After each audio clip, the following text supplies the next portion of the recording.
गणपूर येथे गोकुळाष्टमीची धूम, 5,000 भाविकांनी घेतले दर्शन. चोपडा तालुक्यातील गणपूर येथे मोठ्या उत्साहात गोकुळाष्टमीचा उत्सव साजरा करण्यात आला. महानुभाव पंथीयांनी गावात 10 ठिकाणी मंडप उभारून पन्नी पताकासह रोषणाई करण्यात आली हाती व त्यात विशेषची स्थापना करण्यात आली होती. गावभर पण पताका बांधून लाइटिंग करण्यात आली होती.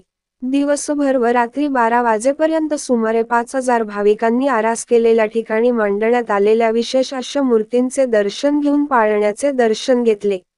रात्री 12 वाजता कृष्ण जन्माचा सोहळा साजरा करण्यात आला.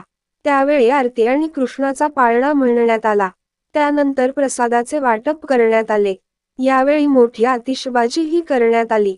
त्यावेळी गावातील भाविकांसह बाहेर गावाहून आलेले नातेवाईक व भाविक भक्तांसह मानता मानणाऱ्या भाविकांनी दर्शन घेऊन आनंद सोहळा उत्साहात पार पाडला. सतीश पाटील, दिव्य महाराष्ट्र न्यूज, चोपडा.